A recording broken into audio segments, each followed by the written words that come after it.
नियम, धातु अधातु, ये सभी प्रकार के वर्गीकरण पढ़ लिया है।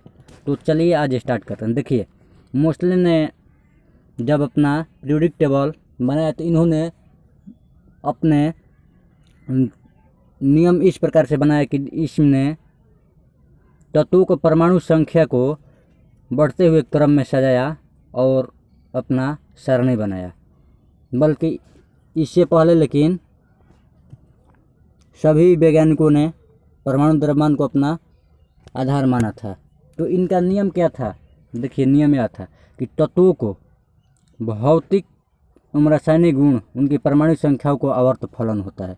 तत्वों का भौतिक एवं रासायनिक गुण उनके परमाणु संख्या के आवर्त फलन होता है। लेकिन इनसे पहले जितने भी वैज्ञानिक आए, 2 वैज्ञानिक, उन्होंने माना था कि तत्वों का भौतिक एवं रासायनिक गुण उनके परमाणु द्रव्यमान के आवर्त फलन होते हैं। तो देखिए यह पीरियोडिक टेबल है, इसमें इस प्रकार से चलता है: hydrogen, helium, lithium, beryllium, boron. तो कम से कम इसमें आप लोग 20 तक, यहाँ तक कैल्शियम तक याद कर लीजिएगा परमाणु संख्या, क्योंकि यह भी एग्जाम में पूछ दिया जाता है। कभी कभी पूछ देता है कि क्लोरीन का परमाणु संख्या बताएं, तो हो गया 17, इस प्रकार से। तो एग्जाम में ये भी पूछ दिया करता है, क्योंकि यह बहुत महत्वपूर्ण चैप्टर है और इससे बोर्ड में ही नहीं आगे भी बहुत सारे सवाल पूछे जाते हैं यदि आप कंपटीशन का एग्ज़ाम देते हैं तो, इसलिए याद कर लीजिएगा। और इसके आगे देखते हैं हम लोग कि इस जब इन्होंने पीरियोडिक टेबल बनाया तो देखिए इनमें जो ये इस प्रकार का ये लाइनें हैं ना, ये जो दिखाई दे रही है यहाँ से यहाँ तक, इनको वर्ग बोलते हैं। क्या? वर्ग। वर्ग। और इन्हें अंकों में सूचित किया जाता है इस प्रकार से: 1, 2, 3। तो इनकी कुल संख्या 18 है। इस पीरियोडिक टेबल में 18 वर्ग है। कभी कभी पूछ देता है कि पीरियोडिक टेबल के उदग्र स्तंभ को क्या कहते हैं, तब बोलिएगा वर्ग। उदग्र मतलब खड़ा, इस प्रकार से उदग्र स्तंभ है यानी खड़ा है, तो इसको हम लोग वर्ग बोलते हैं। और इनकी कुल संख्या 18 है। और दूसरा देखिए कि एक इस प्रकार से लाइन दिखाई दे रहा है, यहाँ पे नीचे देखिए इस तरह से, इधर इधर और ऊपर यहाँ से यहाँ तक, तो इसको हम लोग आवर्त बोलते हैं। आवर्त। इसकी कुल संख्या 7 है। तो पीरियोडिक टेबल के क्षैतिज यानी इस प्रकार से सूता हुआ क्षैतिज कतार है, क्षैतिज लाइनों को आवर्त बोलते हैं। और इस प्रकार से खड़े लाइन को वर्ग बोलते हैं। तो इसकी संख्या 18 और इसकी संख्या 7 है। तो यह याद कर लीजिए और समझ लीजिए। यहाँ तक हो गया। आगे देखते हैं कि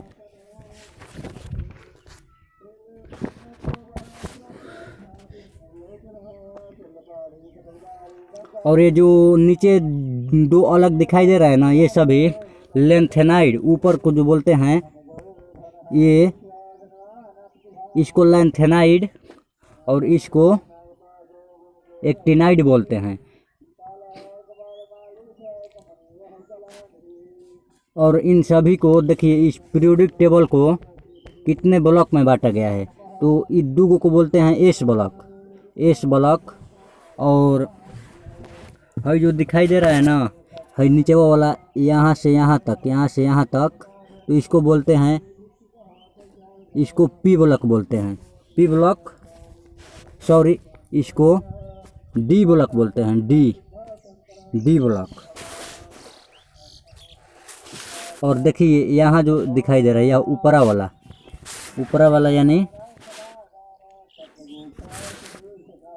यहाँ से यहाँ तक, एस हो गया, डी हो गया, और इसको बोलते हैं पी ब्लॉक। इसको पी ब्लॉक बोलते हैं। तो एस, पी, डी। और देखिए ये नीचे वाला जो हो गया ना, इसको एफ ब्लॉक बोलते हैं। नीचे वाला को एफ ब्लॉक। तो 4 गो ब्लॉक हो गया। आधुनिक आवर्त सारणी में 4 गो ब्लॉक है।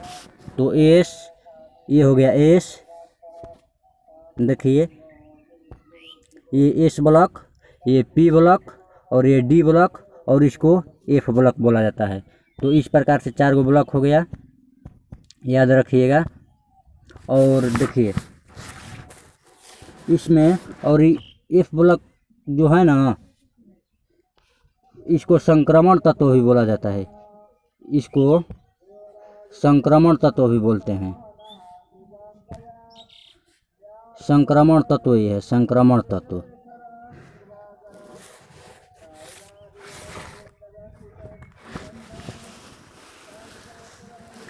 यहाँ तक हम लोगों ने पढ़ लिया। तो देखिए इस आधुनिक आवर्त सारणी को दीर्घ दीर्घ दीर्घ मतलब आप लोग समझते होंगे बड़ा या बृहत रूप।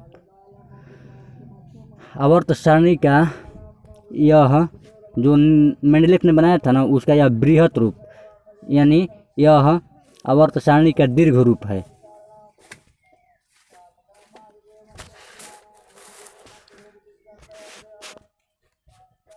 तो देखिए इसमें याद रखिएगा कि ये जो मैंने बताया कि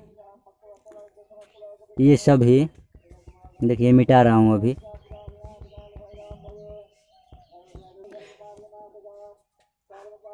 आवर्त देखिए यहाँ से यहाँ तक, प्रथम आवर्त में 2 गो तत्व हैं।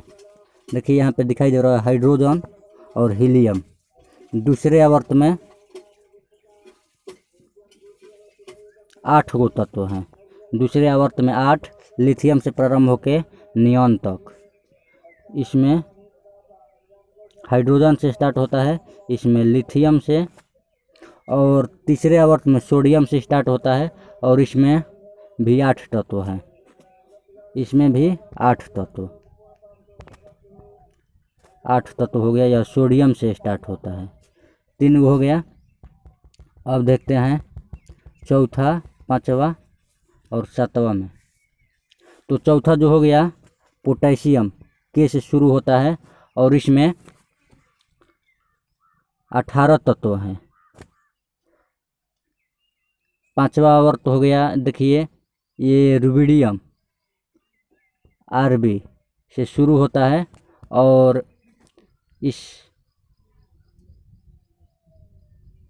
इसमें भी 18 तत्व हैं।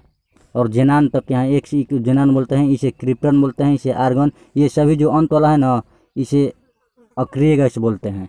तो ठीक है, देखिए इसमें भी 18 तत्व है। और देखिए यहाँ पे CS है,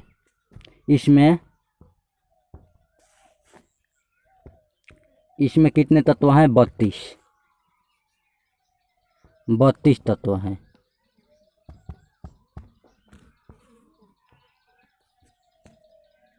तो यहाँ तक हो गया, देखिए हमने पढ़ लिया।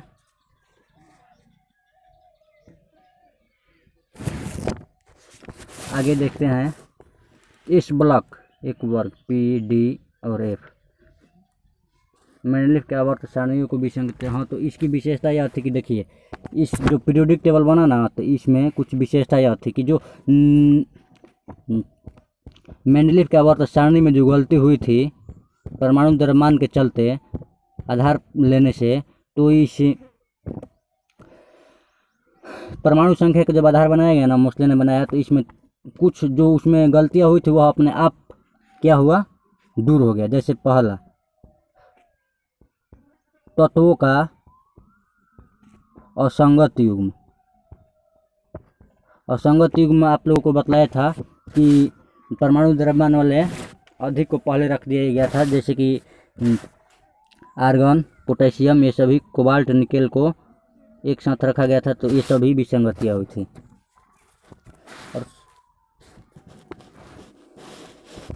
और उसमें समस्थानिक का स्थान निश्चित नहीं था, तो इसमें समस्थानिक को दूसरा स्थान निश्चित हो गया।